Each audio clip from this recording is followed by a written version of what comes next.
नमस्कार, स्वागत है आप सभी का हमारे कार्यक्रम संजीवनी में। आपके साथ मैं हूं सोनाली शर्मा। दर्शकों, संजीवनी में आज हम बात करने वाले हैं गठिया यानी कि अर्थराइटिस के बारे में। आपने अक्सर सुना होगा कि वृद्ध लोगों में कई बार घुटनों में दर्द की शिकायत, चलने फिरने में परेशानी या जोड़ों में सूजन की शिकायत नज़र आती है। कई बार उन लोगों को इतनी ज़्यादा परेशानी हो जाती है कि वो बिस्तर तक ही सीमित रह पाते हैं। वहीं आजकल की जिस तरह की आधुनिक जीवन शैली है, खान पान की आदतों में बदलाव के कारण गठिया की ये बीमारी अब कहीं ना कहीं कम उम्र के लोगों में भी देखने को मिल रही है।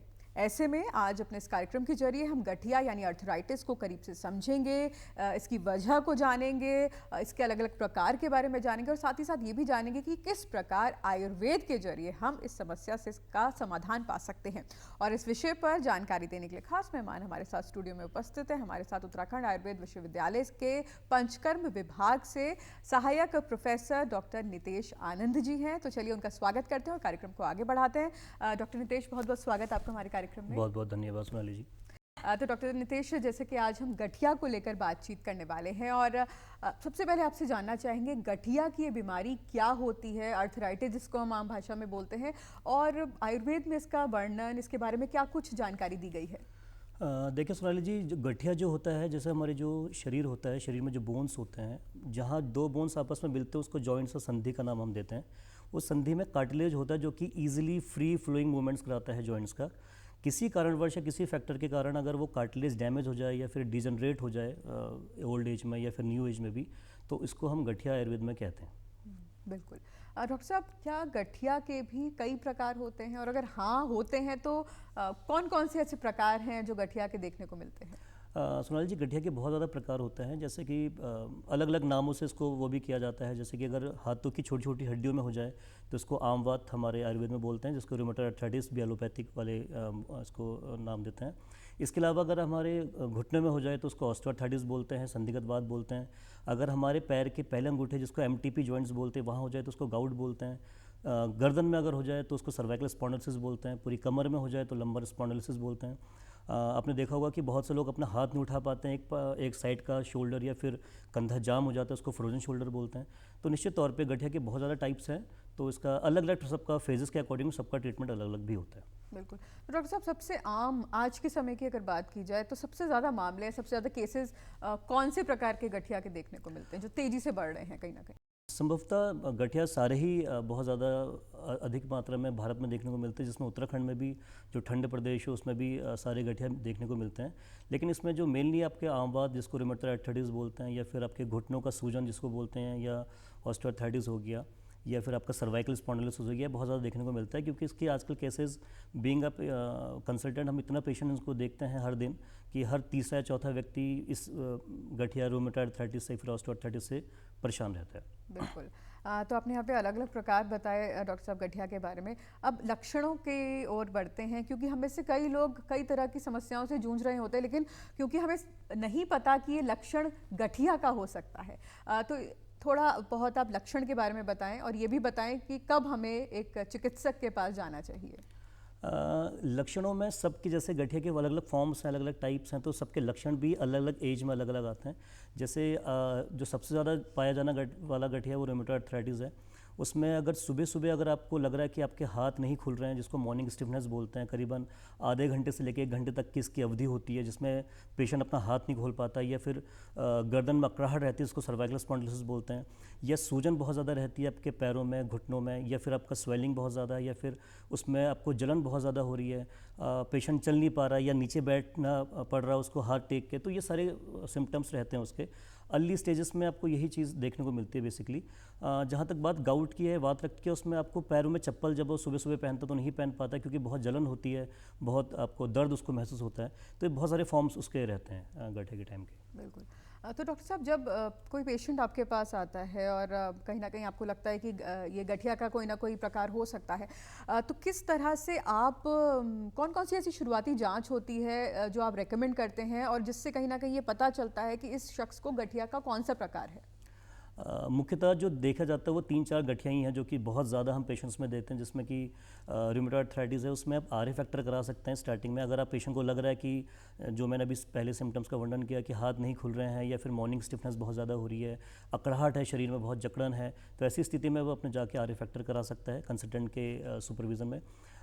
इसके बाद आपका सीबीसी एक टेस्ट होता है जो पूरा आपका ब्लड का रिपोर्ट देता है कि आपका हीमोग्लोबिन कितना है, आपके प्लेटलेट्स काउंट कितना है। इसके बाद एक सीआरपी लेवल होता है और ईएसआर लेवल होता है जो आपके शरीर में दिखाता है कि आपके शरीर का इन्फ्लेमेशन का स्तर कितना बढ़ा हुआ है। गठिया जब भी होता है कि इन्फ्लेमेशन ज़्यादा कॉज करता है तभी पेशेंट को स्वेलिंग बहुत ज़्यादा है, दर्द बहुत ज़्यादा होता है, तो वो इन्फ्लेमेशन के स्तर को चेकआउट करने के लिए सीआरपी और ईएसआर लेवल भी हम देखते हैं। इसके अलावा जो घुटने का गठिया होता है ये वो सर्वाइकल वाला है या फिर आपका कमर वाला है, उसमें एक्सरे और एमआरआई भी कहीं कहीं पर नीडेड होता है। तो डिपेंड करता है कि कौन सी स्टेज में पेशेंट आ रहा है और उस स्टेज के हिसाब से अलग अलग टेस्ट को बताया जाता है। बिल्कुल। डॉक्टर साहब, जब हम आयुर्वेद की बात करते हैं तो हमेशा कोई ना कोई जो भी समस्या होती है तो वात पित्त कफ के इर्द गिर्द वो समस्या का कहीं ना कहीं उसकी शुरुआत वहाँ से देखी जाती है। गठिया के केस में क्या प्रकृति होती है उस शरीर की जो कहीं ना कहीं रिस्पॉन्सिबल होती है गठिया के लिए? ये बहुत अच्छा प्रश्न आपने किया है क्योंकि जो दोष है हमारे वात पित्त कफ, जैसा आपने बताया, ये आप हमारे आयुर्वेद के स्तंभ हैं, पिलर्स होते हैं। अभी आपने देखा होगा कि भारत सरकार और केंद्र आयुष विभाग द्वारा भी बहुत बड़े स्तर पे प्रकृति परीक्षण का एक बहुत बड़ा इवेंट हुआ था। उसमें ये देखने को मिला था कि हर पेशेंट या हर व्यक्ति अपने अपनी प्रकृति देख सकता है कि वो कौन सी प्रकृति में फॉल होता है, वात में है, पित्त में है, कफ में है। अगर आपके आसपास कोई ऐसा व्यक्ति है जो कि बहुत तेज़ तेज़ बात करता है या जल्दी जल्दी चलता है या बार बार अपने जो जॉइंट्स को तोड़ता रहता है या फिर अपना कट कट की आवाज़ उनकी उससे आती है जॉइंट से, तो निश्चित तौर पे कहीं ना कहीं वात के सिम्टम्स देखने को मिलते हैं। इसके अलावा अगर कोई पेशेंट आप देख रहे हैं जिसके पिंपल्स बहुत ज़्यादा निकलते हैं, एक्ने बहुत ज़्यादा निकलते हैं, या जिसका एचबी कहीं ना कहीं स्वभाव से कम होता है, या उसको एंगर इश्यूज़ बहुत होते हैं, बहुत जल्दी मूड स्विंग्स होते हैं, तो ये कहीं ना कहीं पित्त की तरफ डोमिनेट दिखाता है। ऐसी कोई व्यक्ति जो बहुत ज़्यादा शांत है, बहुत धैर्यवान है, बहुत ज़्यादा ढीले ढीले काम करता है या बहुत हल्के हल्के काम करता है, तो वो कफ प्रकृति को डिनोट करते हैं। तो सेम इसी प्रकृति के अनुसार वात पित्त कफ जो दोष हैं वो इंपॉर्टेंट होते हैं। और गठिया में तीनों प्रकार के दोषों का बहुत इन्वॉल्वमेंट रहता है, लेकिन समानता है या ज़्यादातर इसमें वायु जो वात दोष है सबसे ज़्यादा इंपॉर्टेंट रहता है इसमें। बिल्कुल।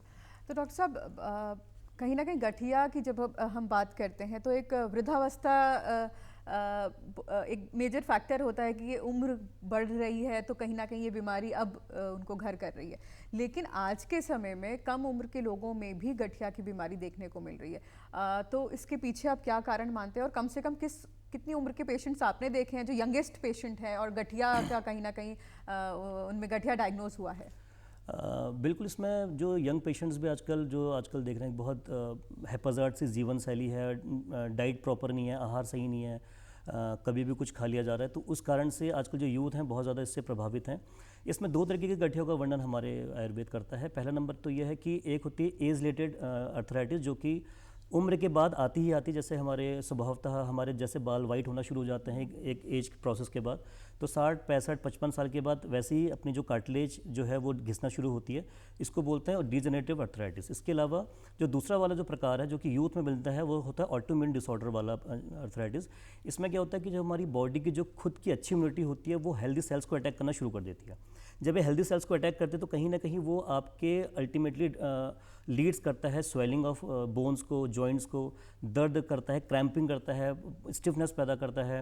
आपके साइकोलॉजिकल फैक्टर्स भी रहते हैं कि बहुत ज़्यादा जो बंदा साइकोलॉजिकली प्रभावित होता है, डिप्रेस होता है, एंजाइटी होता है, ये चीज़ें भी धीरे धीरे करके उसमें आती हैं। तो निश्चित तौर पे आजकल यूथ जो है गठिया की चपेट में भी ज़्यादा लोग हैं और इससे हमें थोड़ी सी सावधानी के थ्रू और थोड़ी सी अपनी लाइफस्टाइल को ठीक करके हम इसको ठीक कर सकते हैं।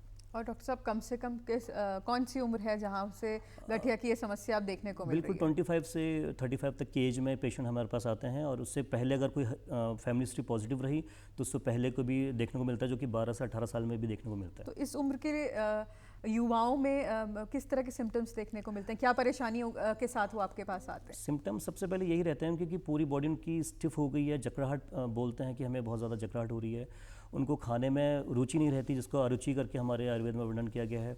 पूरी बॉडी फटीग रहती है, लेथार्जी रहती है, काम करने का मन नहीं करता है, हर वक्त वो बहुत ज़्यादा ढीले से रहते हैं, एक एनर्जी नहीं रहती, कि इंटेंस फोकस नहीं रहता, कॉन्सेंट्रेशन पावर बहुत लूज़ होती है। साइकोलॉजिकल डिस्टर्बेंसेस बहुत ज़्यादा होती हैं, थोड़े से भी अगर चीज़ें उनके नेगेटिव आती हैं तो वो सुसाइडल टेंडेंसीज वाले भी कंडीशन अपने आप को बताते हैं। तो ये सब कहीं ना कहीं गठिया से लिंक्ड होती हैं सब चीज़ें। बिल्कुल। डॉक्टर साहब, अगर किसी को गठिया है तो किस तरह से जेनेटिक्स इसमें काम करते हैं, और आगे आने वाली जो जनरेशन है, हेरिडिटरी, क्या ये बीमारी आगे बढ़ती है या नहीं? बिल्कुल, जेनेटिक्स और गठिया का जो रिलेशंस है, बहुत स्ट्रॉन्ग कनेक्शन है इसमें। जैसे कि 2-3 गठिया जो एनक्लोजिंग स्पॉन्डिलोलिटिस होती है वो इंपॉर्टेंट है। उसमें HLA-B27 एक जीन मार्कर होता है। किसी पेशेंट में अगर वो पाया जाता है तो ऑब्वियसली वो एनक्लोजिंग स्पॉन्डिलोलिसिस का पेशेंट कहलाया जाता है। इसी प्रकार से आमवात या फिर रूमेटॉइड आर्थराइटिस में भी ST84 करके एक जीन मार्कर होता है। उसमें भी अगर ये पाया जाएगा तो पेशेंट को रूमेटॉइड आर्थराइटिस होने के चांसेस ज़्यादा रहेंगे। तो जिनके माता पिता को अगर गठिया है तो पेशेंट या आने वाले बच्चे पे उसके चांसेस ऑलमोस्ट 1 to 3% ज़्यादा होते हैं, इंस्टेड कि जिसको नहीं है तो उनके जो परसेंटेज है 0.3 to 0.5 रहता है।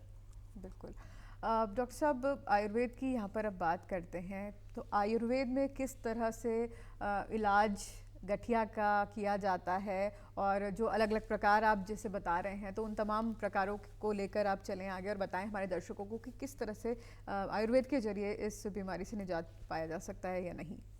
सोनाली जी, इसमें हम ये नहीं कहेंगे कि सिर्फ दवाइयों से आप गठिया को ठीक कर सकते हैं। आयुर्वेद में मल्टीफैक्टोरियल चीज़ें काम करती हैं। सबसे पहले आपकी दवाइयाँ तो हैं ही, सबसे पहले उसमें डाइट हो गई, आहार हो गया, आपका विहार हो गया, आपका ये भी इम्पॉर्टेंट है कि इसमें पंचकर्म थेरेपी बहुत ज़्यादा काम करती है। जो आयुर्वेद की औषधियाँ हैं वो अच्छा काम करती हैं। तो निश्चित तौर पे जितने भी 4-5 फैक्टर्स को लेके या 4-5 पिरामिड को लेके हमें चलना पड़ता है आगे को, तब जाके पेशेंट्स को इसमें थोड़ा रिलीफ मिलना शुरू होता है। बहुत जो क्रॉनिक अर्थराइटिस के केसेस होते हैं जिनको 10, 20, 25 साल से हैं, तो ऑब्वियसली उसमें थोड़ा टाइम हमें ज़्यादा लगता है। कहीं कहीं पे हम उसमें फेलियर भी पाते हैं कि नहीं होता। लेकिन हाँ, जो अर्ली एज स्टेजेस का जो गठिया होता है उससे हम आयुर्वेद से पूर्ण रूप से निजात पा सकते हैं। बिल्कुल।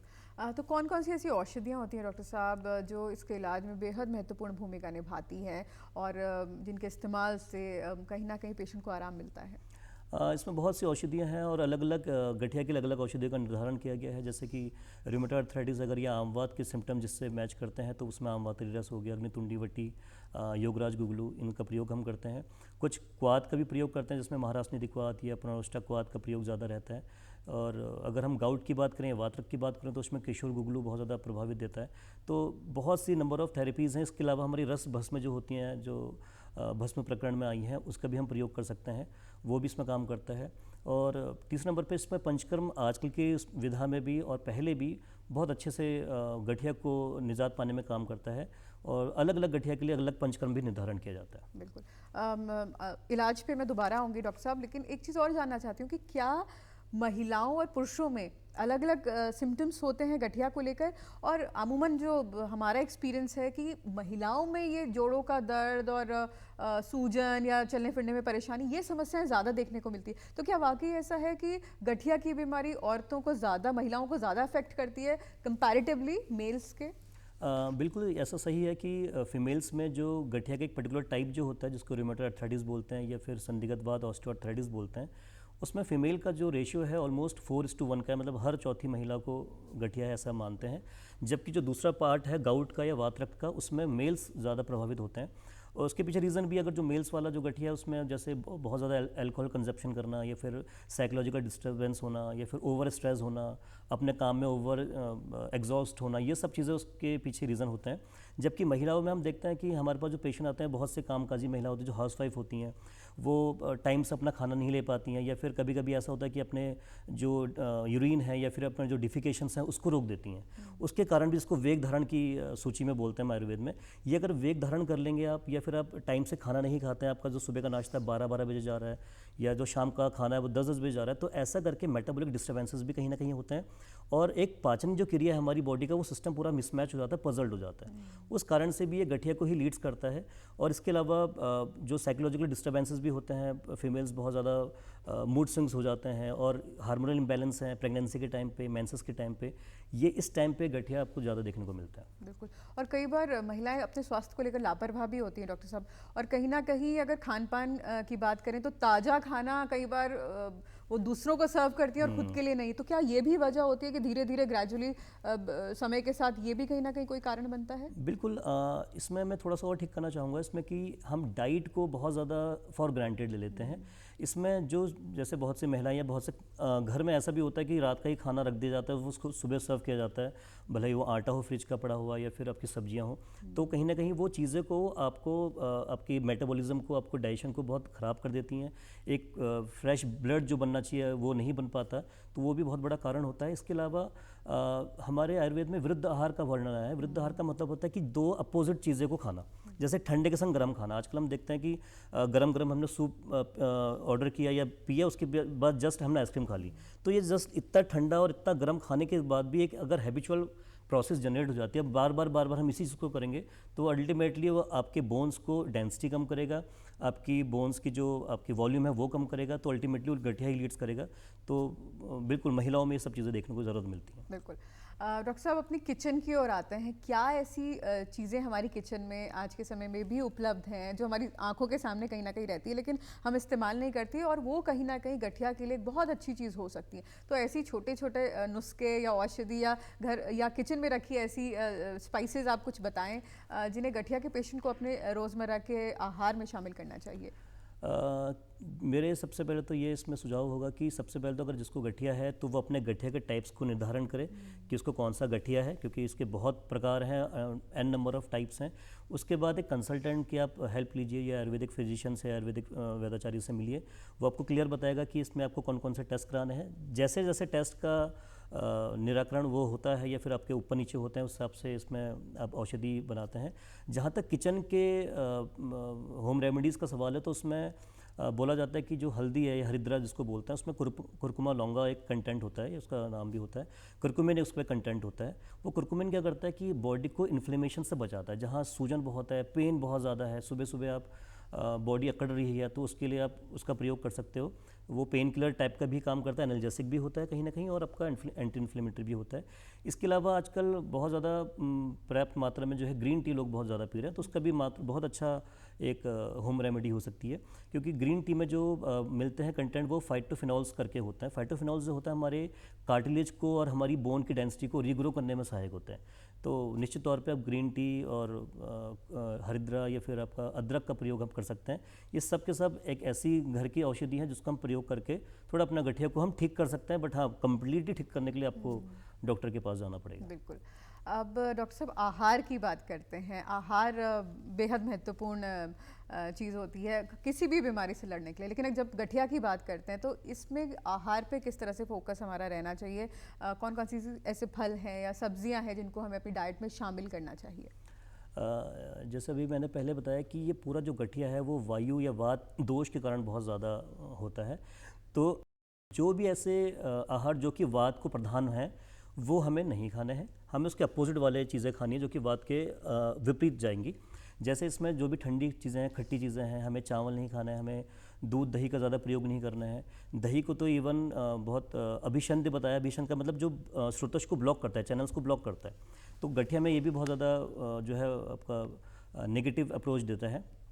इसके अलावा हमें बहुत ज़्यादा जो है नमक जो है, जो आयोडाइज जो नमक होता है वो उसका प्रयोग नहीं करना, रादर देन कि हम सेंधा नमक का प्रयोग करें। ये सब चीज़ें हम राजमा हो गया, चना हो गया, जो बाहरी चीज़ें हैं, जो बाहरी आहार हैं या जो हमें हमारे शरीर को पचाने में बहुत टाइम लेती हैं, उनका प्रयोग कम से कम करना है। जो सुपाच्य अन्न होता है, जैसे पतली पतली मूंग की दाल हो गई, खिचड़ी हो गई, जिसमें आपको जब आपको भूख लगे तब आपको ज़्यादा उस टाइम पे खाना है, ये सब चीज़ें आप उसका प्रयोग करके आहार से विहार से बच सकते हैं गठिया से। बिल्कुल। और फलों में भी डॉक्टर साहब कुछ ऐसा होता है कि कुछ फल निषेध होते हैं और कुछ हम उनका सेवन हमें ज़रूर करना चाहिए? फलों में, क्योंकि फलों की तासीर ठंडी होती है, शीतवीरी होती है, और गठिया जो हमारा रोग है वो भी एक ठंडे उसका रोग है, जिसमें आपका कहते हैं कि अगर गठिया अगर ठंडे की चीज़ खाओगे तो आपकी जो वात है ज़्यादा बढ़ जाएगी और आपकी हड्डियों में ज़्यादा दिक्कत आएगी। तो स्टार्टिंग फेज़ में अगर किसी को बहुत ज़्यादा सीवियर गठिया नहीं है तो वो फल का प्रयोग कर सकता है, जिसमें भी सेब और पपीता। लेकिन जो और बहुत ठंडे, जैसे अनार हो गया, संतरे हो गया, इसका प्रयोग बिल्कुल नहीं करना। लेकिन हाँ, अगर कोई मॉडरेट और सीवियर अगर कोई रोगी आता है हमारे पास, तो उसके लिए बिल्कुल भी फलों के लिए निषेध है, वो बिल्कुल प्रयोग ना करें तो ज़्यादा बेटर रहेगा। बिल्कुल। यहाँ पे आपने ठंड की बात की डॉक्टर साहब, तो ये भी जानना चाहूँगी कि क्या ऋतु के हिसाब से भी इस बीमारी में फ़र्क पड़ता है? क्योंकि अगर उत्तराखंड की ही बात करें तो यहाँ पर ज़्यादातर जो महीने हैं वो या तो ठंड के हैं या फिर उमस के होते हैं। तो क्या ये चीज़ भी गठिया को कहीं न कहीं प्रोत्साहित करती है, या फिर एक कहीं न कहीं कोई कारण इसके पीछे है, ऋतु और गठिया? बिल्कुल, ऋतु का गठिया के संग बहुत अच्छा संबंध है, क्योंकि जब ज़्यादा वात बढ़ती है या फिर बॉडी बहुत ज़्यादा ठंड रहती, टेम्परेचर बहुत ज़्यादा गिरता है, तो उसमें पूर्णतः वो हमारी हड्डियों पे, हमारे बोन्स पे, हमारे जॉइंट्स पे प्रभाव डालते हैं। वो उसको भी कॉन्ट्रैक्ट करना शुरू कर देते हैं, हमारे मसल्स को कॉन्ट्रैक्ट कर देते हैं। जहाँ कॉन्ट्रैक्शन ज़्यादा होता है, मतलब सिकुड़ती ज़्यादा है मसल्स हमारे, या टेंडन सिकुड़ते हैं, तो वो अल्टीमेटली कहीं सूजन, कहीं दर्द ये पैदा करते हैं। साथ ही साथ एक बैरोमीटर प्रेशर होता है, जो कि टेम्परेचर के जब गिरता है तो बैरोमीटर प्रेशर भी गिरता है, और जब बैरोमीटर प्रेशर नीचे आता है तो हमारे जो ग्रीस होता है, जिसको हम साइनोवियल फ्लूइड बोलते हैं हमारे हड्डियों का, वो थिक होना या गाढ़ा होना शुरू हो जाता है। जब वो गाढ़ा होना शुरू होता है तो फिर वहाँ पर स्वेलिंग या फिर वहाँ पर टेंडनेस, या वहाँ पर अगर आप हाथ लगाओगे, अपना उल्टा डॉर्सल पार्ट लगाओगे, तो वो गर्माहट पैदा करेगा। तो ये सारी चीज़ें जो हैं, अगर ठंडे प्रदेश में अगर हम रह रहे हैं तो इन समय ध्यान रखना चाहिए कि टेम्परेचर बहुत ज़्यादा लो होता है, तो वहाँ पर हम गर्म चीज़ों का प्रयोग कर सकते हैं, गरम तेल लगा सकते हैं अपने घुटनों पे, तो जिससे कि वो एक बैलेंस रहे टेम्परेचर हमारी बॉडी का। बिल्कुल।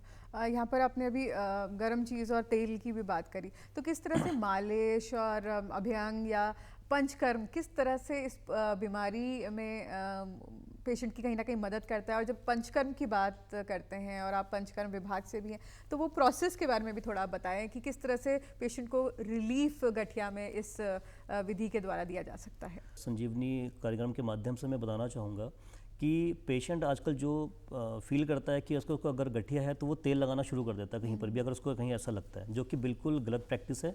गठिया के जैसे अलग अलग टाइप्स होते हैं, अगर बहुत सीवियर वाला गठिया तो वहाँ तेल का आप यूज़ ना करें। अगर आपको अकड़ाहट बॉडी में ज़्यादा है, जकड़ाहट बहुत ज़्यादा हो रही है, आपकी बिल्कुल हिल नहीं पा रही है गर्दन, या आपके जॉइंट्स हिल नहीं पा रहे हैं, तो बिल्कुल भी इसमें तेल का, किसी भी प्रकार का तेल, सरसों का तेल, तिल कोई भी यूज़ करने की आवश्यकता नहीं होती है, क्योंकि इसमें अगर आप तेल लगाएंगे तो ये और ज़्यादा बढ़ जाएगा और ज़्यादा स्टिफ हो जाएगा। तो इसी स्थिति में हम लोग क्या करते हैं कि जिसको बालुका श्वेत बोलते हैं, हम रुख श्वेत बोलते हैं, जिसमें रेत हो गया, आपकी कुछ अजवाइन का पार्ट हो गया, कुछ सेंधा नमक का पार्ट हो गया, उसकी पोटली बनाते हैं और उससे उस जॉइंट्स पे हम थेरेपी करना शुरू करते हैं। इससे क्या होता है कि जो जॉइंट्स स्वेल्ड हो रहे हैं या फिर जो सूजन वाले जॉइंट हैं, वो धीरे धीरे करके उनकी सूजन कम होती रहती है। इसके अलावा जो कच्चे चावल होते हैं उसमें अगर हम सेंधा नमक का प्रयोग करें, उसकी भी पोटली बना के हम इन जॉइंट्स में लगा सकते हैं, तो उससे क्या होगा, स्वेलिंग आपकी कम होगी, पेन कम होगा, और आपकी जो जकड़ाहट है सुबह सुबह की, वो बिल्कुल आपकी विद इन 7 to 10 डेज बहुत नीचे नॉर्मल हो जाएगी। तेल का प्रयोग तब हम करेंगे जब आपको हड्डी, जो घुटने वाला या जो हिप्स वाला जो गठिया होता है उसमें यूज़ करते हैं, जिसको ऑस्टियोआर्थराइटिस बोलते हैं, क्योंकि यहाँ पर दर्द बहुत ज़्यादा होता है और आपको पेन बहुत ज़्यादा होता है, तो इस टाइम पे इस जगह पे आप तेल का वो कर सकते हैं। लेकिन फिर भी अगर अपना आपको समझ में नहीं आ रहा तो बिल्कुल अपने कंसल्टेंट से राय ज़रूर लेनी चाहिए इस मामले में। और पंचकर्म वो किस तरह से किया जाता है इस बीमारी के निवारण के लिए? बिल्कुल, पंचकर्म का बहुत बड़ा योग इसमें रहता है, बहुत बड़ा इसमें महत्व रहता है, क्योंकि सारी गठिया के जितने भी रोग हैं उसमें अभ्यंग बहुत बड़ा फैक्टर हो जाता है। अभ्यंग जिसको मालिश बोलते हैं समानता भाषा में, उसके साथ स्टेप्स होते हैं। अगर हम जिस जगह पे अभ्यंग करते हैं तो वहाँ का ब्लड सर्कुलेशन बहुत तेज़ हो जाता है, वहाँ पर वैसोडाइलेशन हो जाता है, वहाँ की जो विस्कोसिटी होती है, ब्लड की जो गाढ़ापन होता है वो थोड़ा कम होना शुरू होता है, तो पेशेंट को बहुत जल्दी आराम मिलता है। इसके अलावा जो अभी मैंने पोटली श्वेत के बारे में वर्णन किया वो, इसके अलावा हमारा पत्रपिंड श्वेत होता है, जिसको पत्तों की सिकाई बोलते हैं, तो बहुत से प्रकार के पत्ते लिए जाते हैं, एरंडी का, धतूरे का, आरगवत का, अमलताश का, उनके पत्ते लेके, निर्गुंडी का, इन सब के पत्ते लेके हम इसको बनाते हैं और फिर पत्तों की सिकाई करते हैं पूरे शरीर में जहाँ जहाँ अकड़ाहट होती है। इसके अलावा पंचकर्म में विद्यकर्म, अग्निकर्म का भी बहुत बड़ा योगदान है। अगर इंस्टेंट पेन रिलीफ के लिए या फिर लंबे टाइम के पेन रिलीफ के लिए, इन सब की थेरेपी के बाद हम अग्निकर्म और विद्यकर्म का भी कर सकते हैं। तो जिस जगह पे ज़्यादा कड़ाहट है या शूल है या दर्द है, वहाँ हम तुरंत इनके बाद अग्निकर्म का प्रयोग करेंगे तो बहुत आराम मिलना शुरू होता है पेशेंट को। बिल्कुल। डॉक्टर साहब, अगर किसी व्यक्ति ने शुरू में ही कहीं ना कहीं अपने सिम्टम्स पहचान लिए, जो जैसे आपने भी जानकारी दी, और वो डॉक्टर पे चले गए, तो शुरुआती सिम्टम्स या शुरुआती गठिया कितने समय में ठीक हो जाता है? और जो गठिया ज़्यादा ही जटिल है उसमें कितना लगभग समय लगता है इलाज में? सोनाली जी, इसमें दो चीज़ें हैं कि जो शुरुआती गठिया है उसमें हमें एक तो फिर आर फैक्टर और आपका CRP सब करा के जो 7 या 14 डेज़ का प्रोटोकॉल होता है वो हमें फॉलो करना पड़ता है। 7 से 14 दिन या कभी कभी 21 दिन पेशेंट पर निर्भर भी करता है ये सब चीज़ें, कि कितना उसका जो खराबी है या ब्लड जो चीज़ें हैं वो CBC से ऊपर नीचे हैं। इसके अलावा जो जटिल वाला गठिया, जो क्रॉनिक गठिया, उसमें निश्चित तौर पे समय बहुत ज़्यादा लगता है, क्योंकि इसमें जो कार्टिलेज जो डैमेज हो चुकी है हम वो रिवर्स तो करने में बहुत ज़्यादा सक्सेस हो नहीं पाते हैं। लेकिन हाँ, जो पेशेंट की जो रोज़मर्रा की जो रूटीन लाइफ जो वर्क है, जैसे चलना, बैठना, नीचे बटन लगाना, अपने बाल बनाना, इसमें भी लोगों को प्रॉब्लम आती है। वो चीज़ें धीरे धीरे करके 3-4 महीने के अंतराल में पंचकर्म से और अपनी जो दवाइयाँ हैं आयुर्वेद की, उससे हम और आहार से भी तीनों चीज़ से ठीक कर सकते हैं। बिल्कुल। डॉक्टर साहब, गठिया के पेशेंट को एक्टिव रहना उनके लिए कितना ज़रूरी होता है? कई बार हम सुनते हैं कि उनको सलाह दी जाती है कि उनको चलना फिरना चाहिए, नहीं तो बिस्तर पर हो जाएंगे। कई केसेस में ये भी कहा जाता है कि नहीं, आपको ज़मीन पे नहीं बैठना चाहिए, आप कभी भी बैठना है तो आपको कुर्सी का प्रयोग करना चाहिए। तो एक एक्टिव कितना रहना चाहिए और शरीर को किस तरह से रखना चाहिए, या ख्याल शरीर का किस तरह से रखना चाहिए? बिल्कुल, गठिया के पेशेंट में एक्टिवनेस ज़्यादा रहनी चाहिए, क्योंकि इसमें आपको जब जॉइंट्स आपके अकड़ जाते हैं तो कोई भी आप काम नहीं कर सकते जो नॉर्मली ज़िंदगी में कर सकते हैं। तो इसमें धीरे धीरे करके, जो हमारे आयुर्वेद में प्राणायाम की बात की है, सूक्ष्म व्यायाम जिसको बोलते हैं, आप अंगुलियों को भी धीरे धीरे करके कभी ऐसे, जब भी आप खाली बैठे हैं ऐसे करिए, फिर पैरों का गठिया तो उसको हिला सकते हैं। तो ये सब चीज़ें करके आपकी जो जॉइंट्स है वो मूवमेंट्स में रहेंगे, जो आपके फ्लूइड है वो मूवमेंट्स में रहेगा, उससे सर्कुलेशन थोड़ा तेज होगा, तो वो कर सकते हैं। इसके अलावा हल्का फुल्का जिसको बोलते हैं कि एक्सरसाइज हम कर सकते हैं, अपना वॉक चाहे कर सकते हैं, लेकिन बहुत ज़्यादा अगर क्रॉनिक गठिया है तो वॉक मत करें, क्योंकि आपको दर्द करेगा, क्रिएट करेगा।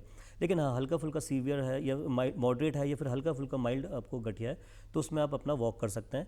इसके अलावा आप थोड़ा सा प्राणायाम, जैसे कि भुजंग आसन हो गया या शलभ आसन हो गया या शव आसन, 2-3 प्रकार के जो आसन जो कि अलग अलग गठिया में वर्णित है, उसका भी प्रयोग आप कर सकते हैं। तो निश्चित तौर पे अच्छी डाइट से, अच्छे लाइफस्टाइल से, अच्छे आसन से, प्राणायाम से, थोड़ी बहुत एक्सरसाइज से और वात वाला अगर आप आहार ना लें, उससे आप अपने गठिया को मैनेज ज़रूर कर सकते हैं। बिल्कुल।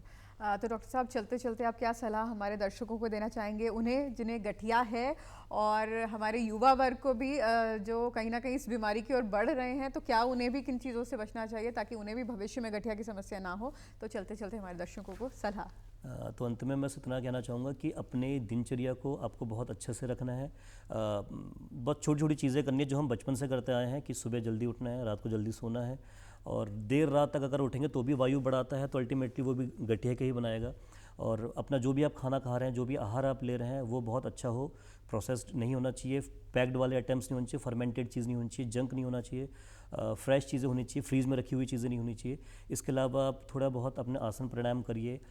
इसमें मेडिटेशन बहुत अपना काम करता है, डीप ब्रीथिंग बहुत अच्छा काम करता है। स्ट्रेस फ्री रहिए, बहुत ज़्यादा स्ट्रेस लेने की या ओवर एग्जॉस्ट होने की ज़रूरत नहीं है, और अपने काम में फोकस रखिए। तो ये सब चीज़ें जो हैं, आपको थोड़ी चीज़ें अगर करते रहेंगे, इनकी हैबिट करेंगे, तो आपको निश्चित तौर पे गठिया से आपको प्रिवेंशन मिलेगा। बिल्कुल। डॉक्टर साहब, आप हमारे कार्यक्रम में आए और गठिया को लेकर आपने इतनी महत्वपूर्ण जानकारी आज हमारे दर्शकों को दी, आपने समय निकाला, आपका बहुत बहुत शुक्रिया। धन्यवाद सोनल जी। तो दर्शकों, उम्मीद करते हैं संजीवनी का आज का भाग आप सभी को बेहद पसंद आया होगा। फिलहाल के लिए इजाज़त दीजिए, नमस्कार।